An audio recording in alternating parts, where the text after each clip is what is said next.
Sebelum kita mendengarkan firman Tuhan, mari tundukkan kepala kita, teduhkan hati kita di hadapan Tuhan, kita bersatu di dalam doa. Bapa, kami bersyukur atas kasih-Mu yang begitu besar bagi setiap kami ya Tuhan.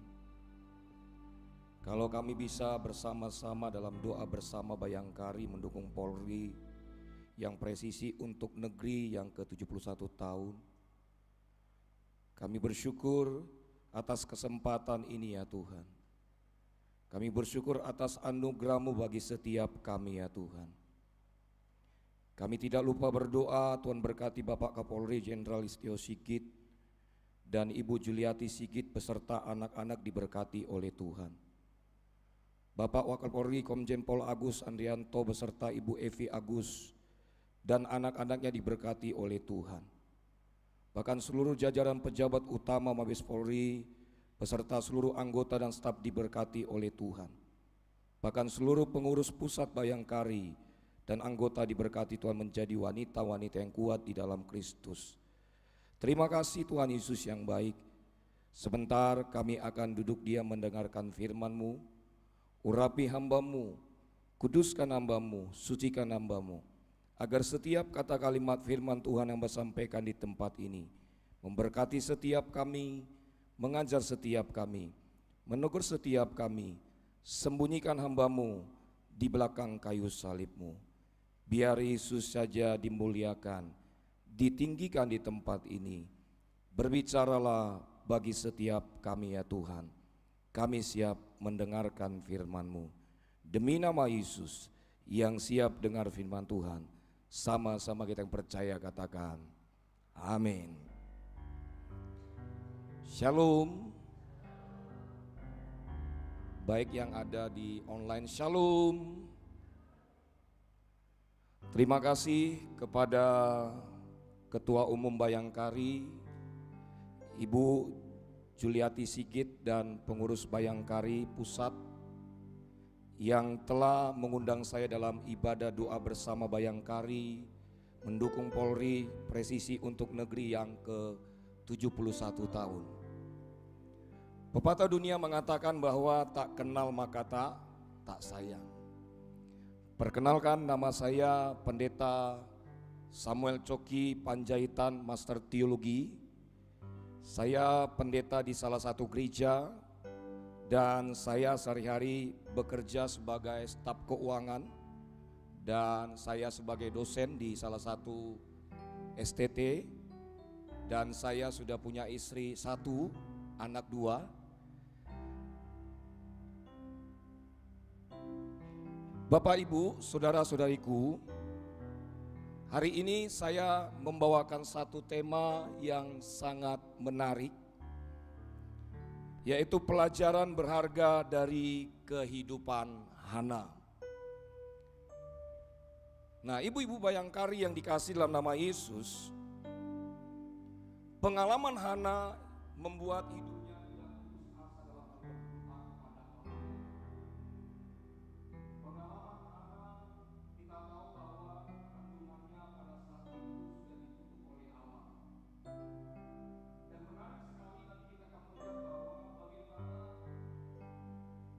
seorang perempuan Hana ini atau wanita Hana ini adalah dia dipakai oleh Tuhan.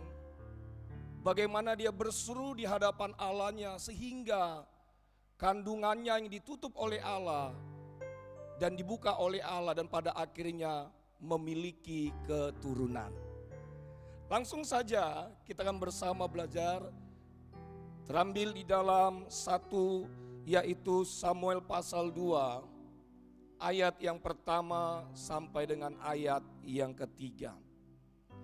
Saya akan bacakan buat ibu-ibu Bayangkari yang ada di tempat ini. Judul perikopnya adalah pujian-pujian Hana.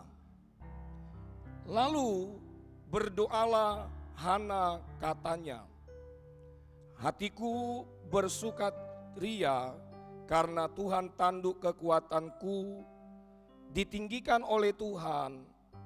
Mulutku mencemoohkan musuhku Sebab aku bersuka cita karena pertolongan-Mu. Tidak ada yang kudus seperti Tuhan, sebab tidak ada yang lain kecuali Engkau, dan tidak ada gunung batu seperti Allah kita.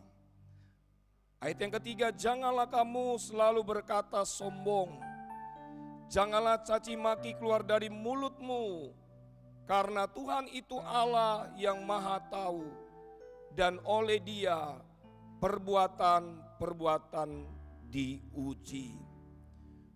Berbahagialah bagi setiap kita hari ini yang mendengarkan firman Tuhan, serta melakukan firman Tuhan ini dalam kehidupan kita setiap hari. Ibu-ibu bayangkari yang dikasihi di dalam nama Yesus, pengalaman merupakan satu pelajaran yang sangat berharga dalam kehidupan kita. Entah itu baik, entah itu buruk dalam kehidupan kita.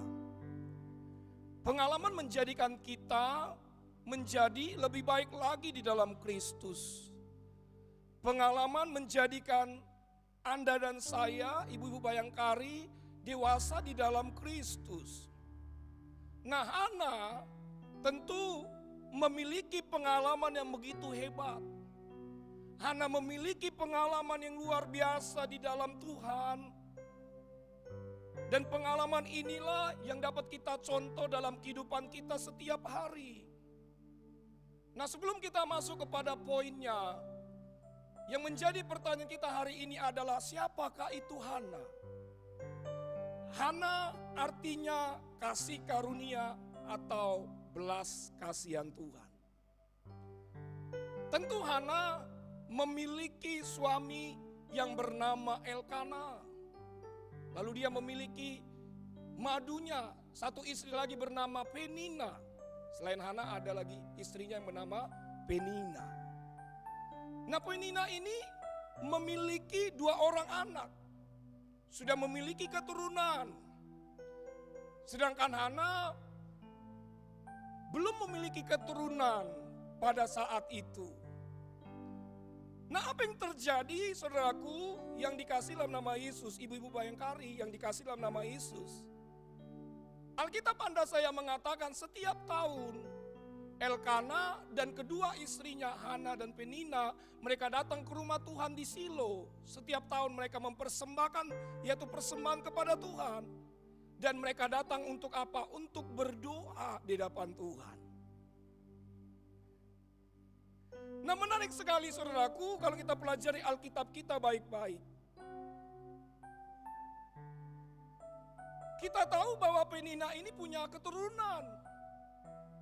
Tapi Hana tidak memiliki keturunan. Di rumah Tuhan dia selalu berseru kepada Allahnya. Di rumah Tuhan dia selalu menangis kepada Allahnya. Bahkan sampai-sampai waktu dia berdoa di rumah Allah, Elkana suaminya dibilang begini, kenapa kamu menangis? Kenapa kamu tidak makan? Mengapa hatimu sedih? Bukankah aku ini adalah lebih berharga di hadapanmu? Lalu Hana bilang kepada Elkana, hati saya sedih. Karena saya belum memiliki yang namanya keturunan. Hati saya sedih. Kenapa Tuhan menutup kandungan saya? Kenapa Tuhan tidak mendengar seruan saya? Lalu Elkana, suaminya Hana, memberikan sukacita kepada Hana. Elkana berkata, jangan takut dan jangan khawatir. Semuanya terjadi atas kehendak Tuhan. Nah, ibu-ibu bayangkari yang dikasih dalam nama Yesus, dari latar belakang ini kita akan sama-sama belajar. Ada 3 hal yang dapat kita pelajari, pelajaran berharga dari kehidupan Hana. Yang pertama, 1 Samuel pasal 2 ayat yang pertama. Saya akan bacakan buat ibu-ibu bayangkari sekalian. Lalu berdoalah Hana, katanya, hatiku bersukaria karena Tuhan tanduk kekuatanku. Ditinggikan oleh Tuhan, mulutku mencemoohkan musuhku, sebab aku bersuka cita karena pertolonganmu.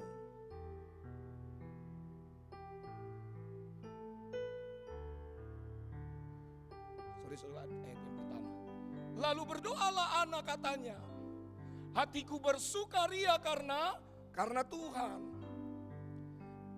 Tanduk kekuatanku ditinggikan oleh Tuhan, mulutku mencemoohkan musuhku, sebab aku bersuka cita karena pertolonganmu. Jadi yang pertama, pelajaran yang berharga dari Hana yang dapat kita pelajari yang pertama adalah Hana seorang wanita yang suka berdoa. Bilang sama saya, katakan suka berdoa. Katakan kanan kirimu, bilang begini, kamu harus suka berdoa. Amin. Yang baru ngomong bilang begini, jangan ngomong doang. Amin. Nah, ibu-ibu Bayangkari yang dikasih dalam nama Yesus, Tuhanlah yang menutup kandungan Hana, dan Tuhan pula lah yang membuka kandungan Hana.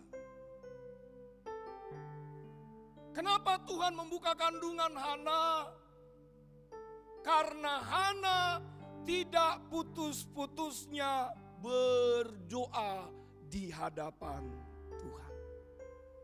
Hana selalu berharap kepada Allah.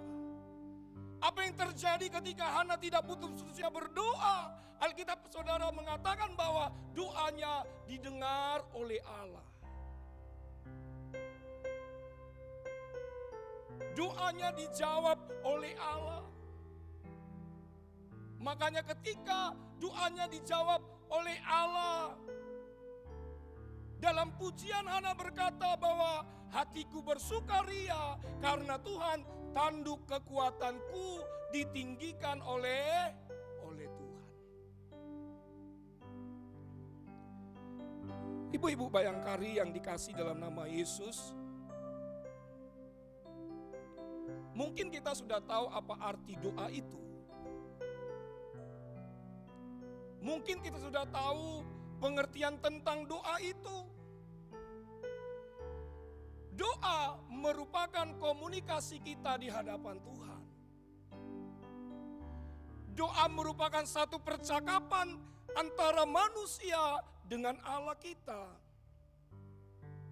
Dan menurut Alkitab, saya pelajari kata doa dalam bahasa Ibrani dikatakan tefillah. Dalam bahasa Yunani dikatakan prosekomai, yang artinya memohon belas kasihan, meminta petunjuk atau datang beribadah kepada Allah. Saya mencatat salah seorang tokoh reformasi, dia bilang begini, slide berikutnya, yang bernama Martin Luther. Menjadi seorang tanpa doa tidak lebih dari hidup tanpa bernapas. Berarti doa merupakan napas kehidupan setiap orang percaya. Saya percaya doa orang benar, bahkan Alkitab mengatakan besar kuasanya. Tapi sering sekali Bapak Ibu, Ibu-ibu Bayangkari yang dikasih dalam nama Yesus, banyak orang Kristen hari-hari ini belum memaknai arti doa sesungguhnya. Makna doa bukan panjang lebarnya atau sistematisnya doa kita. Misalkan ada orang kalau berdoa bisa 1 jam. Misalkan ada orang berdoa seperti berpuisi. Misalkan ada berdoa dengan begitu pendeknya. Jadi Alkitab Anda saya mengatakan bahwa tidak ada metode dengan cara berdoa. Tetapi ada Alkitab mengatakan kalau kita berdoa, berdoalah demikian, Bapa kami yang di sorga, dikuduskanlah namamu, datanglah kerajaanmu, dan seterusnya dan seterusnya. Ibu-ibu bayangkari yang kasih dalam nama Yesus,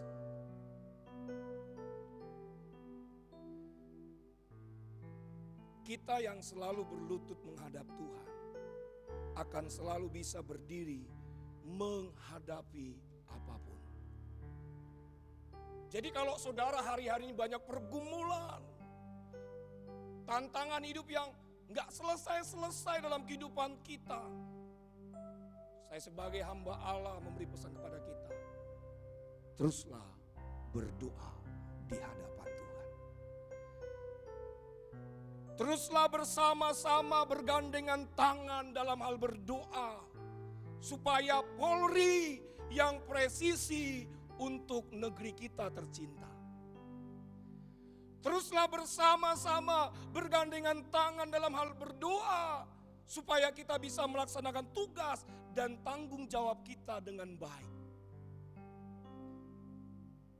Saya percaya ibu-ibu bayangkari yang dikasih dalam nama Yesus, Polri yang kuat, Polri yang presisi, bukan karena kehebatan saudara, bukan karena banyaknya koneksi saudara, tetapi semua karena kekuatan doa saudara. Beri tepuk tangan dulu, beri pujian bagi Allah kita.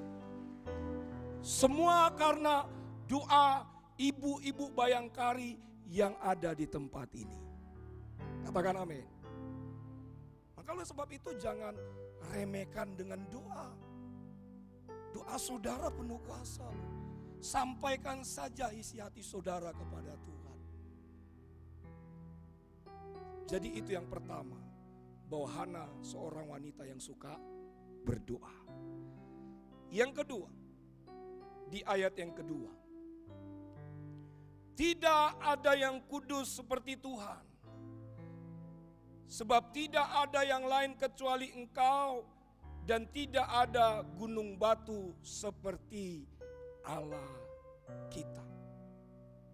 Yang kedua, pelajaran berharga dari Hana yang dapat kita pelajari adalah Hana seorang wanita yang mengandalkan Tuhan.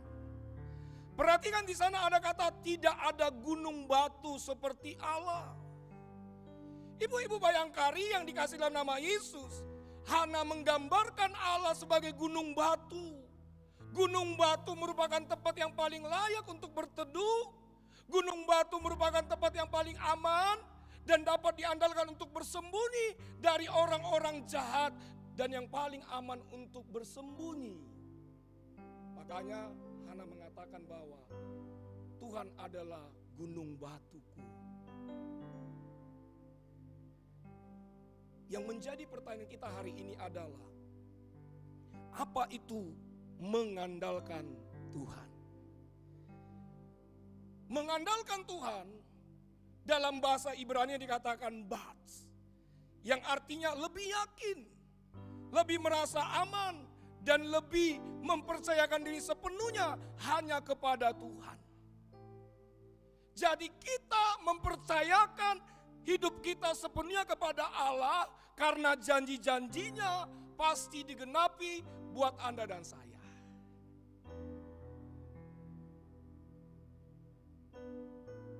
Kalau kita lihat ya, secara kasat mata hari-hari ini banyak orang-orang yang tidak mengandalkan Tuhan lebih berhasil dibandingkan orang yang tidak mengandalkan Tuhan. Secara kasat mata. Tetapi tahukah saudaraku bahwa ibu-ibu bayangkari yang dikasih dalam nama Yesus, keberhasilan orang yang tidak mengandalkan Tuhan, Alkitab berkata akan hangus dan akan mengalami kekeringan. Tetapi orang yang mengandalkan Tuhan akan tetap hijau dan menghasilkan buah yang baik, kata Alkitab. Di dalam Alkitab saudara ada dua tokoh bagaimana mereka mengandalkan Tuhan. Yang pertama yaitu Daud. Daud merupakan raja kedua dari bangsa Israel. Daud pernah mengalahkan Goliat. Daud pernah mengalahkan orang-orang Filistin. Tapi Daud menang dalam peperangan. Bukan karena kekuatannya dan kehebatannya, tetapi karena dia mengandalkan Tuhan dalam kehidupannya. Lalu yang kedua siapa? Ayub. Siapa yang tidak kenal tokoh Ayub? Yang saleh, yang taat, yang sangat diberkati oleh Tuhan. Tetapi Alkitab Anda saya mengatakan, seketika itu pula hartanya habis, anak-anaknya habis. Bahkan sampai-sampai istrinya bilang begini, kutukilah Allahmu itu, masihkah engkau bertekun dengan Allahmu? Tapi Ayub bilang kepada istrinya, Allah yang kupercaya, Allah yang kuandalkan, tidak akan pernah meninggalkan saya. Ibu-ibu Bayangkari yang dikasihi dalam nama Yesus, hidup ini bagaikan uap yang sebentar saja kelihatan, lalu lenyap. Hidup ini tidak ada yang abadi, kadang di atas dan kadang di bawah. Kalau hari ini kita mengalami hal-hal yang tidak baik, percayalah, semua Tuhan izinkan pasti mendatangkan kebaikan. Oleh sebab itu, jangan pernah mengandalkan manusia. Jangan pernah mengandalkan koneksi kita. Jangan pernah mengandalkan keahlian kita. Jangan pernah mengandalkan pengalaman-pengalaman kita. Kita pasti kecewa. Tetapi orang yang mengandalkan Tuhan tidak akan pernah kecewa dan tidak akan pernah ditinggalkan. Beri tepuk tangan dulu buat Allah kita. Amin. Kalau saya menyampaikan firman Tuhan kepada jemaat, pasti saya bilang begini, jangan pernah mengandalkan manusia. Bu-ibu Bayangkari yang kasih dalam nama Yesus, Alkitab Anda saya mengatakan, ketika kita lahir datang ke dunia ini, kita tidak membawa apa-apa. Tapi kita pulang pun kembali kepada Bapa di surga, tidak membawa apa-apa. Apa yang saudara banggakan hari ini? Mungkin saudara hari ini punya pangkat yang tinggi, kemewahan, jabatan. Dengar baik, saya sebagai hamba Tuhan, itu semua karena Tuhan, bukan karena kehebatan saudara. Saudara, kita akan meninggal nanti. Nama kita tinggal almarhum atau almarhumah. Jangan pernah berbangga diri dengan kebanggaan-kebanggaan kita, tapi berbangga dirilah karena Tuhan kita hebat, Tuhan kita besar, Tuhan kita mulia. Beri tepuk tangan lagi, beri pujian bagi Allah kita. Itu yang kedua. Yang ketiga, yang terakhir. Kalau yang ketiga, yang terakhir, saudara akan katakan, ku tahu yang ku mau, kita akan segera selesai. Tapi ibu-ibu Bayangkari, ini yang ketiga, ada 15 poin lagi. Jadi kita selesai jam 1 siang. Saudara kayaknya gak semangat ini. Tapi Tuhan tahu isi hati saudara. Dari tinggal 15 poin, kita rangkum tinggal 1 poin. Cius, yang terakhir. Berarti puji Tuhan, haleluya. Yang terakhir, di ayat yang ketiga. Janganlah kamu selalu berkata sombong. Janganlah caci maki keluar dari mulutmu. Karena Tuhan itu Allah yang maha tahu. Dan oleh Dia perbuatan diuji. Yang ketiga, pelajaran berharga dari Hana yang dapat kita pelajari. Hana seorang wanita yang menjaga mulutnya. Hebat sekali Hana ini. Sekalipun Hana dicaci maki, diejek oleh Penina, dia tetap menjaga mulutnya. Dia tidak pernah membalas dengan caci maki. Ibu-ibu bayangkari yang dikasih dalam nama Yesus, Hana menjaga mulutnya dengan bersih dan tidak mau menyakiti orang lain. Kalau kita berbicara tentang mulut atau dengan lidah, saya pelajari Alkitab saya. Mulut atau lidah dalam bahasa Ibrani dikatakan lason. Bahasa Yunani dikatakan glosa. Yang artinya apa? Lidah atau bahasa. Lidah merupakan organ tubuh kita yang paling kecil, namun dapat memegahkan perkara-perkara yang besar.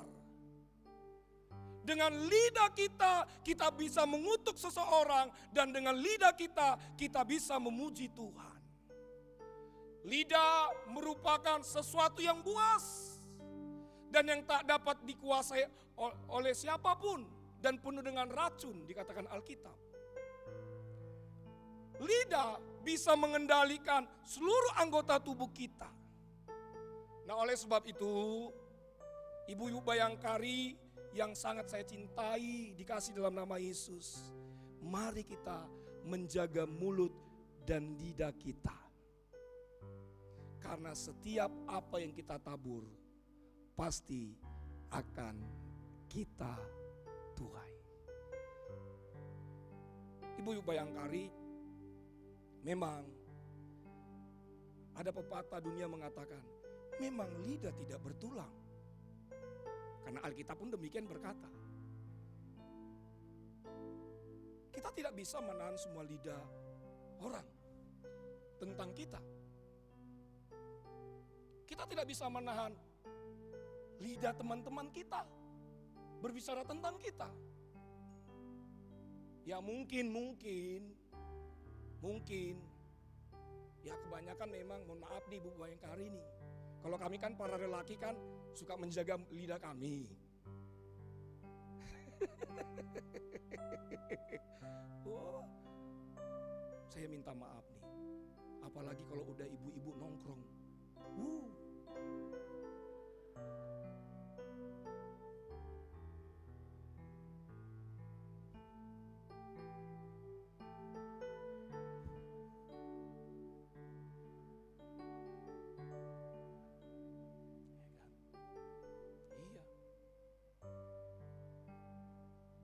Kalau lidah pendeta sih pasti kudus lah.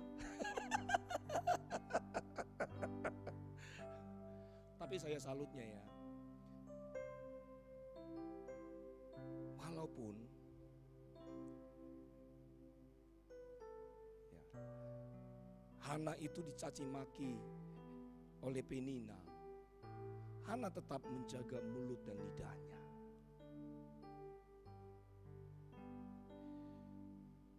Perkatakanlah perkataan berkat dalam mulut kita, lidah kita.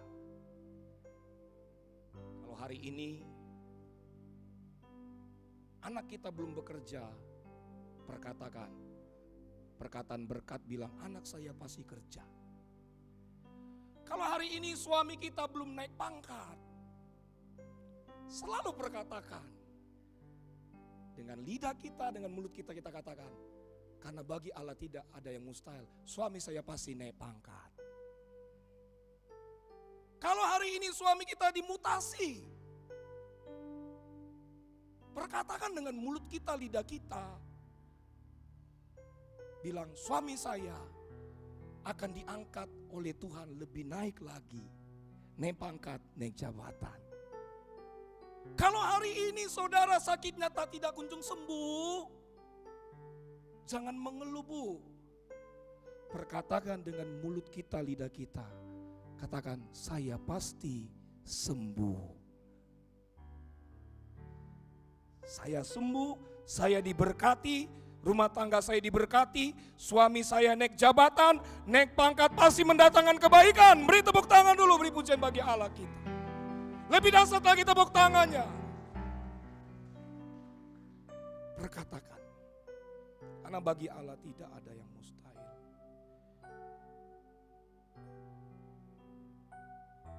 Ada 3 hal yang dapat kita pelajari kesimpulan khotbah kita. Pelajaran berharga dari kehidupan Hana. Yang pertama, Hana seorang wanita yang suka berdoa. Yang kedua, Hana seorang wanita yang mengandalkan Tuhan. Yang ketiga, Hana seorang wanita yang menjaga mulutnya. Pesan saya untuk kita ibu-ibu Bayangkari, baik yang offline dan online, mari kita belajar dari perempuan Hana ini, supaya kita bisa menjadi berkat dimanapun saudara ditempatkan. Sekali lagi beri tepuk tangan, beri pujian bagi Allah kita.